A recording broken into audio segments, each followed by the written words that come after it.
Hello dear student. हमारा topic चल रहा था शुक्र जनन, स्पर्मेटोजेनेसिस। और शुक्र जनन में हमने ये पढ़ लिया था जो शुक्राणु पूर्व होता है स्पर्मेटिड्स, उनका निर्माण कैसे होता है।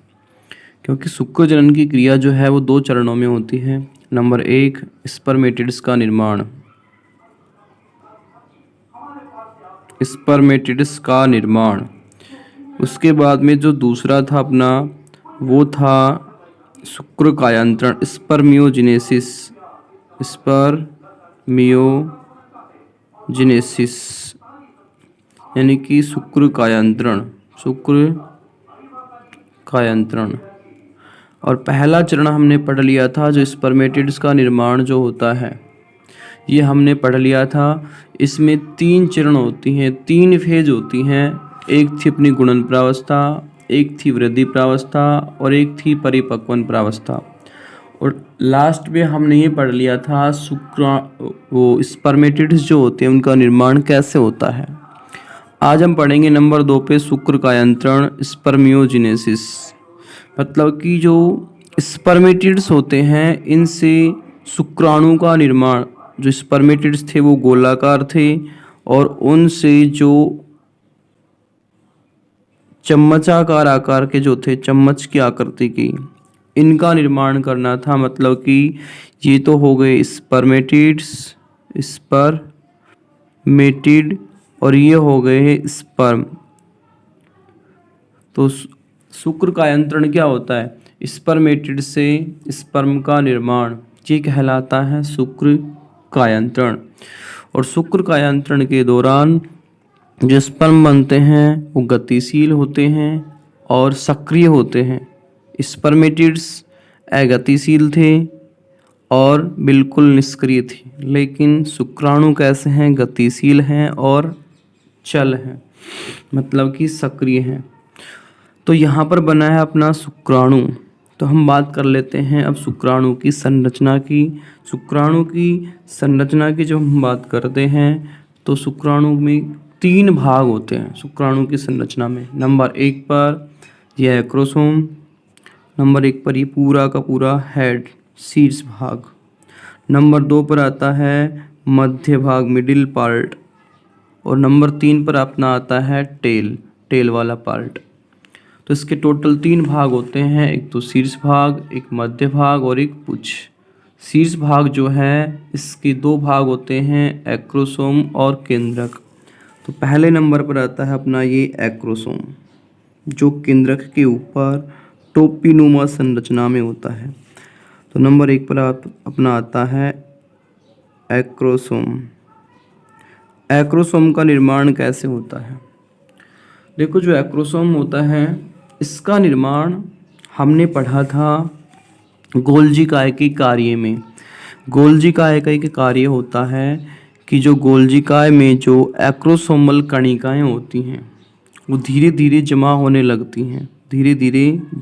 लगती हैं, और ये एक्रोसोमल कणिकाएं यहाँ पर इस शुक्राणु के पास में आई कहाँ से हैं? क्योंकि जो हमने पढ़ा स्पर्मेटिड्स जो हमने पढ़ा था, उस स्पर्मेटिड्स में क्या था? उस स्पर्मेटिड्स के अंदर सभी कोशिकांग उपस्थित हैं, यहाँ तक कि गोल्जिकाय भी उपस्थित है। तो वो गोल्जिकाय जो इस पूरे के अंदर फैला हुआ था, वो गोल्जिकाय अब इसके शुक्राणु के शीर्ष भाग में आकर इकट्ठा हो गया। सबसे पहले वो एक्रोसोमल कणिका बनाता है। एक्रोसोमल कणिका के चारों तरफ हमने गोल्जिकाय की कार्य में पढ़ा था कि एक्रोसोमल जो कणिकाएं होती हैं उसके चारों तरफ एक प्लाज्मा झिल्ली बनती है, और प्लाज्मा झिल्ली जैसे बन जाती है तो यहाँ पर एक्रोसोम का निर्माण हो जाता है। सबसे पहले इसमें क्या होते हैं? एक्रोसोमल कणिकाएं होती हैं, और एक्रोसोमल जो कणिकाएं होती हैं इसके चारों तरफ क्या बन जाती हैं? प्लाज्मा झिल्ली बन जाती हैं, जिसके कारण एक्रोसोम का निर्माण हो जाता है। इस एक्रोसोम का फंक्शन क्या होता है? कार्य क्या होता है? इस एक्रोसोम का कार्य होता है कि जब ये शुक्राणु अंडाणु के अंदर प्रवेश करता है तो उस समय उस अंडाणु की जो बाह्य भित्ति होती है उसको गलाने का कार्य ये एक्रोसोम ही करता है। जो अंडाणु के चारों तरफ जो भित्ति होती है उसको गलाने का कार्य ये एक्रोसोम ही करता है। ये जैसे अंडाणु है, अंडाणु के चारों तरफ क्या होती हैं, भित्ति होती हैं। इसको गलाने का कार्य कौन करता है, ये एक्रोसोम करता है। क्योंकि एक्रोसोम जो होते हैं इसके अंदर एंजाइम्स उपस्थित होते हैं, हाइल्यूरोडिनेज, हाइल्यूरोडिनेज, स्पर्म लाइसिन, और इसके अलावा एक और होता है केटेफिन। ये एंजाइम्स होते हैं। ये क्या करते हैं भाई, ये भित्ति को गलाने का कार्य करते हैं, अंडाणु की जो भित्ति होती है उसको। उसके बाद नंबर दो पर आता है इसी का ही पार्ट न्यूक्लियस, केंद्रक। ये वाला पार्ट जो है ये केंद्रक जो होता है ये होता है एक्रोसोम के नीचे, और केंद्रक के अंदर डीएनए और हिस्टोन प्रोटीन इसको छोड़कर, डीएनए और हिस्टोन प्रोटीन को छोड़कर सब कुछ नष्ट हो जाता है जो इसके अंदर होता है। जैसे कि वोटर होता है, या फिर कोई प्रोटीन होती है, या फिर कोई आरएनए होता है, वो सब भी नष्ट हो जाता है। उसके नष्ट होने का प्रमुख कारण यही होता है कि जो डीएनए अपना होता है जो केंद्रक जो होता है वो बिल्कुल हल्का हो जाता है सब कुछ नष्ट होने के बाद, और वो गोलाकार आकृति से, जो पहले गोलाकार था स्पर्मेटिड्स, उस गोलाकार आकृति से कैसा हो जाता है, अब चम्मचनुमा हो जाता है, चम्मचनुमा हो जाता है। तो ये इसका प्रमुख कारण होता है। और इसका कार्य क्या होता है, इसका कार्य होता है जब फर्टिलाइजेशन होता है, निषेचन की क्रिया होती है, उस समय ये अपने आनुवांशिक पदार्थ डीएनए को कहाँ प्रवेश करवाता है, अंडाणु के अंदर। उसके बाद इसका, ये तो हो गया इसका फर्स्ट शीर्ष वाला भाग, यानी कि फर्स्ट हो गया कौन सा, शीर्ष वाला भाग। तो हम नंबर 2 पर बात करते हैं इसके मध्य भाग की। नंबर 2 पर हम बात करते हैं इसके मध्य भाग की। मध्य भाग इसका ये यहाँ से स्टार्ट होता है जी, और यहाँ तक। मध्य भाग से पहले यहाँ पर एक छोटा सा पॉइंट है, वो आता है नेक गिरवा, यानी कि जो शीर्ष भाग है, शीर्ष भाग के नीचे की तरफ एक धंसा हुआ भाग होता है ये वाला, जिसे बोला जाता है गिरवा। गिरवा में होता क्या है, जो तारक काय इस स्पर्मेटिड्स में था, इस स्पर्मेटिड्स के अंदर जो तारक काय था वो विभाजित हो जाता है, और विभाजित होने के बाद 2 तारक केंद्र बनाता है, एक समीपस्थ और एक दूरस्थ। ये जो केंद्रक के पास में है इसको बोलते हैं समीपस्थ तारक केंद्रक, और जो ये दूर है, केंद्रक से दूर है, इसको बोलते हैं दूरस्थ तारक केंद्र। ये जो दूरस्थ तारक केंद्र है जी, इससे बनता है एक्सी फिलामेंट, यानी कि अक्षी तंतु बनता है, और ये गिरवा से होता हुआ मध्य भाग में, और मध्य भाग से होता हुआ लास्ट पार्ट यानी कि पुच्छ तक चला जाता है, पुच्छ तक पहुंच जाता है। तो यहाँ पर जो दूरस्थ तारक केंद्र है जो अक्षीय तंतु बना रहा है, इस अक्षीय तंतु के 2 भाग होते हैं, एक तो यहाँ से और एक यहाँ तक, अग्र, और यहाँ से यहाँ तक नीचे तक ये होता है पश्च।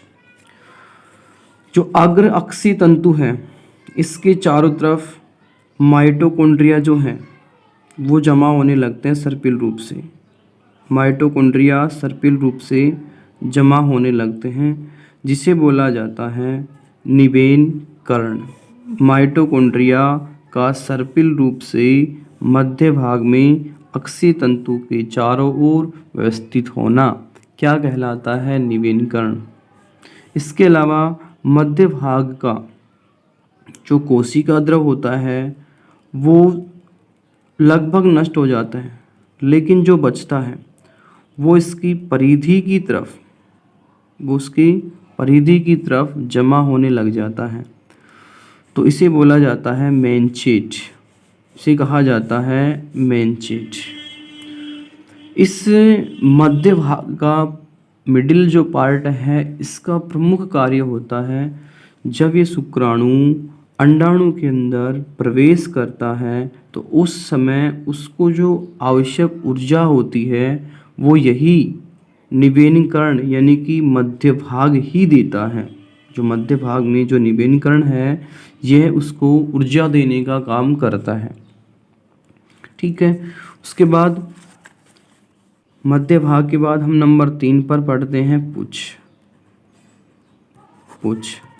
पुच्छ की जब हम बात करते हैं, जो पुच्छ होती है इसका निर्माण दूरस्थ तारक केंद्रक से होता है। ये दूरस्थ तारक केंद्रक बना रही है ये अक्षीय तंतु, और इस अक्षीय तंतु के चारों तरफ जब प्लाज्मा झिल्ली बन जाती है, इसके चारों तरफ क्या बन जाती है, प्लाज्मा झिल्ली, तो उस समय टेल पुच्छ का निर्माण हो जाता है। टेल का निर्माण हो जाता है। और ये जो टेल होती है इसकी आंतरिक संरचना 9+2 होती है। 9+2 यानी कि जो कसाब और पक्ष्माभ होते हैं उनके जैसे होती है। और कसाब और पक्ष्माभ का कार्य होता है गमन करने का मुख्य रूप से। तो यहाँ पर ये टेल भी क्या करती है, इस शुक्राणु को गतिशीलता प्रदान करती है। ये कहाँ जाता है, जब अंडाणु के अंदर प्रवेश करता है। तो जो यहाँ पर एक शब्द आया था अपना तारक केंद्रक, एक तो था समीपस्थ जो केंद्रक के पास है, एक दूरस्थ जिससे अक्षीय तंतु का निर्माण होता है। समीपस्थ तारक जो केंद्रक होता है इसका कार्य होता है युग्मनज में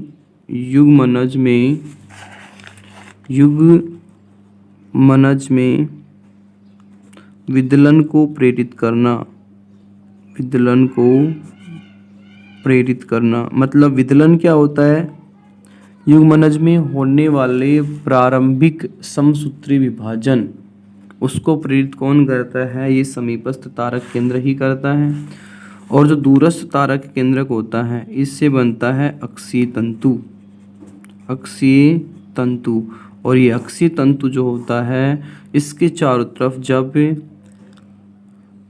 प्लाज्मा झिल्ली बन जाती है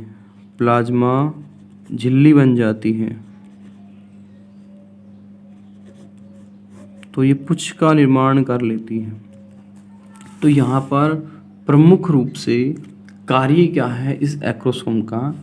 पहली बात, इसके 3 भाग होते हैं, शीर्ष भाग, मध्य भाग और टेल वाला भाग। शीर्ष भाग के 2 भाग हैं, एक्रोसोम और न्यूक्लियस। एक्रोसोम के अंदर होता क्या है, एंजाइम्स होते हैं, हाइलुरोडिनेज, स्पर्मलाइसिन और केटेफिन। ये क्या करते हैं, जब ये शुक्राणु अंडाणु में एंटर करता है, अंडाणु की जो बाह्य भित्ति होती है इसको गलाने का कार्य करते हैं। उसके बाद में जो केंद्रक होता है उसमें डीएनए और हिस्टोन प्रोटीन को छोड़कर सब कुछ नष्ट हो जाता है ताकि इसका वजन कम हो जाए और आसानी से ही कहाँ चला जाए, मादा युग्मक जो होता है अंडाणु के अंदर प्रवेश कर जाए। जब निषेचन की क्रिया होती है उस समय ये कहाँ प्रवेश करता है, अंडाणु में प्रवेश करता है। मध्य भाग जो होता है इसमें हो पाए जाते हैं माइटोकॉन्ड्रिया की, मतलब कि बादल यानी कि निवेनीकरण पाए जाते हैं। ये निषेचन की क्रिया के समय इस शुक्राणु को ऊर्जा प्रदान करता है। नंबर 3 पर आता है टेल। टेल का काम होता है कि इसको गमन करवाते हैं, मूवमेंट करवाते हैं, क्योंकि इसकी आंतरिक संरचना 9+2 होती है कसाब पक्ष्माभ के जैसे। और कसाब और पक्ष्माभ का प्रमुख कार्य होता है कि गमन करना। ठीक है, तो यहाँ पर अब हम ये बात कर लेते हैं कि शुक्र जनन को प्रभावित कौन करता है। शुक्र जनन को प्रभावित करने वाले कारक, प्रभावित करने वाले कारक। नंबर 1 पर आता है तापमान। तापमान बिल्कुल प्रभावित करता है शुक्र जनन को। क्यों? क्योंकि जो शुक्र जनन की क्रिया जो होती है वो होती है वृषण में। वृषण जो होते हैं वो उदर गुहा के बाहर होते हैं, क्योंकि इनका जो टेम्परेचर होता है वो सामान्यतः जो उदर गुहा होती है उसके टेम्परेचर से 2 से 3 डिग्री सेंटीग्रेड कम होता है, ताकि शुक्राणु का परिपक्वन अच्छी तरीके से हो जाए। तो यदि तापमान ज़्यादा होगा तो शुक्र जनन की क्रिया प्रभावित होगी। Number 2 hormones. नंबर 2 पर आता है हार्मोन्स। एक होती है पीयूष ग्रंथि और एक होता है वृषण ग्रंथि। इनके द्वारा हार्मोन सिक्रेट होते हैं LH और FSH, ल्यूटिलाइजिंग हार्मोन और फॉलिकल स्टिमुलेटिंग हार्मोन। इनके द्वारा हार्मोन सिक्रेट होता है टेस्टोस्टेरोन।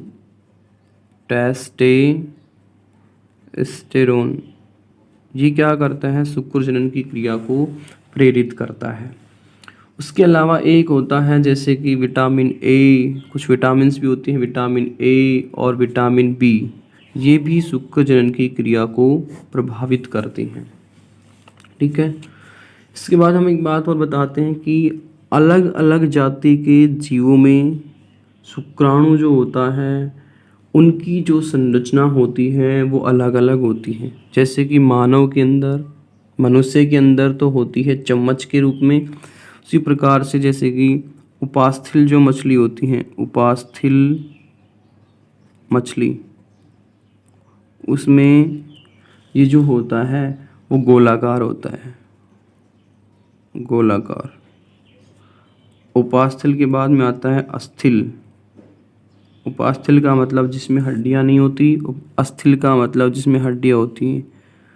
इनका आकार होता है पेंचनुमा, जैसे पेंच होता है वैसे। फिर उसके बाद जो उभयचर होते हैं वो उभयचर में ये होते हैं हुकनुमा।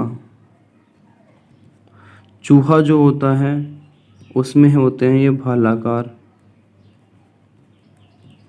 और जो मनुष्य होता है उसमें आपको पता ही है कैसे होते हैं, चम्मचाकार।